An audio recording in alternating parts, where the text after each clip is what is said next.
السلام عليكم، جيسبر تكونوا بخير وعلى خير وبصحة جيدة. رجعت لكم فيديو جديدة بعد غياب طويل. كان لي ظروف عائلة، سمحوا لي بزاف على هذا الغياب. مي ان شاء الله يا ربي راح نرجع لكم بقوة باذن الله الا كتب الله. الفيديو تاع نهار اليوم هو عبارة عن تحلية، ان شاء الله ربي يحلي لي ايامكم. تحلية 3 طبقات بذوق الليمون، فيها كريمة وفيها طبقة تاع البسكوي وفيها الموس تاع الليمون. هذه الوصفه كنت ديتها من الانستغرام، كنت طبقتها وقيله في شهر تاع رمضان وما حطيتها لكمش. وراح نقول لكم واش راح تضيفوا لها باسكو حسيتها شويه حامضه. بون هي تجي بنينه، خاصه لعشاق الليمون. هذه الوصفه ليكم. الوصفه واش فيها؟ بالنسبه للكريمه فيها 2 كيسان تاع الحليب، راح نضيف لها 2 ملاعق كبار تاع الفلون بذوق الفاني ولا بذوق الليمون. وراح نخلط مليح. نتوما زيدوا ضيفوا لها 2 ولا 3 ملاعق كبار تاع السكر، وضيفوا لها ملعقه كبيره تاع المايزينا. ملعقه تاع المايزينا تكون مملوءه مليح، وخلطوا مليح مليح مليح بارد في بارد. ومن بعد حطوها فوق النار. اون فوا تعقد راح تضيفوا لها اضافات اخرى. هنا كيما راكم تشوفوني خلطت مليح ومن بعد ديتها فوق النار. ما راحش تولي عاقده بزاف، تولي كريميه. دوك تشوفوا القوام، ها هي القوام قدامكم. قلت لكم ضيفوا لها السكر باسكو حسيت الكريمه ما كشغل ما جاش متوافقه مع لاموز، حسيت خاصتها حلاوه. على بها قلت لكم ضيفوا 2 ملاعق تاع السكر يكونوا مملوئين حتى 3 ملاعق. ضفت بشور الليمون، ديت حبه ليمه نحيت لها بشور الليمون وعصرتها في كاس. دونك دات لي نص كاس تاع الليمون. دونك ضفنا بشور الليمون وضفت ربع كاس تاع الليمون، والربع اللي راه باقي امامكم راح نحضروا به لاموس. هذا الكريمه كيما راهي وهي سخونه عمروها في لي فيغين ولا في الكؤوس تاعكم. اذا حطيتوها في دي بتي فيغين من الاحسن حطوها في دي بتي فيغين تقطع لكم كميه كبيره. وكيما نعرفوا تحليات يقهموا ويجوا على الشبعه، دونك من الاحسن حطوها في دي بتي فيغين. نملأ القوالب تاوعي. راكم تشوفوا الكريمه راهي سائله نوعا ما، بصح ينفع تحطوها في المجمد راح ولا في الثلاجه راح تتماسك معكم. هذه الكميه قسمتها، عمرت لي فيغين تاعي ونخليت كميه شويه. راح نحضروا بها لاموس تاع الليمون. نغطوها بالبابي فيلم او كونتاكت ومن بعد نواصلوا الطريقه ولا الكيفيه تاعنا.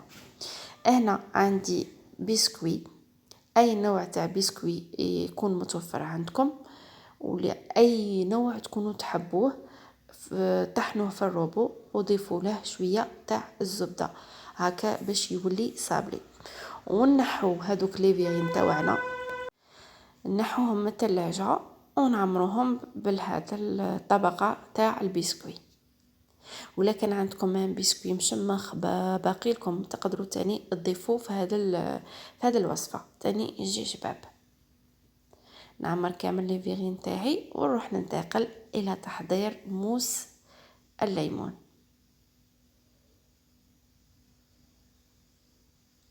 ندي الكميه هذيك اللي وخرتها بجيه وكنت دخلتها في الثلاجه، هذيك اللي خليناها تاع الكريمه، نضيف لها علبه تاع اليايورت بذوق الليمون.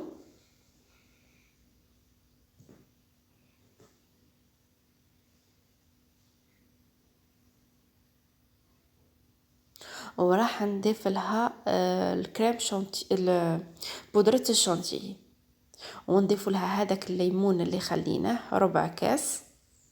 وبودرة الشانتيي ضفت حوالي 5 ملاعق، تقدروا تضيفوا حتى 6 ملاعق ولا 7 ملاعق حسب نوعية بودرة الشانتيي. كاين تجي مليحة وكاين ما تجيش مليحة، باش هكذا هذيك لاموس تتماسك معاكم مليح.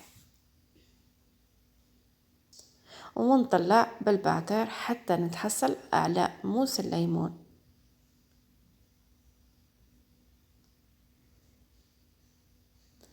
بهذه المناسبة نشكر جميع الأشخاص اللي اشتركوا في القناة واللي انضموا لقناتي، نقولكم مرحبا بكم، شكرا على الانضمام. كاين بزاف تعليقات دخلوا للقناة وشافوا الوصفات تاعي، كاين بزاف وصفات عجبوهم، نقولكم مرحبا بكم حبيباتي، نورتوني، وان شاء الله يا ربي نمد لكم المزيد من الوصفات اللي تعجبكم وتفرحوا بها.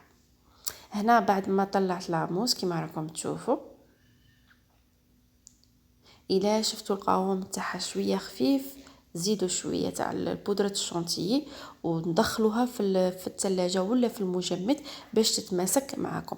ومن بعد راح نديروها في اون بوش عدوي، ومن بعد نعمرو كيما هكذا كيما راكم تشوفوا. ومن بعد التزيين اختياري، ديروا شويه بشور الليمون ولا ديروا قطعه تاع ليمون صغيره ولا ديروا نعناع، لكم الاختيار. وها هي التحليه امامكم، تجي بنينه خاصه لعشاق الليمون. ان شاء الله يا ربي الوصفه تاع نهار اليوم تكون نالت اعجابكم، وكرر اعتذاري على الغياب الطويل تاعي، وان شاء الله يا ربي ما راحش نغيب عليكم كامل، وراح نفيدكم بجميع الوصفات اللي تحبوها. خليكم في رعايه الله وحفظه، والسلام عليكم. ما تنسوش تديروا جيم وخلوا تعليق شباب كيفكم.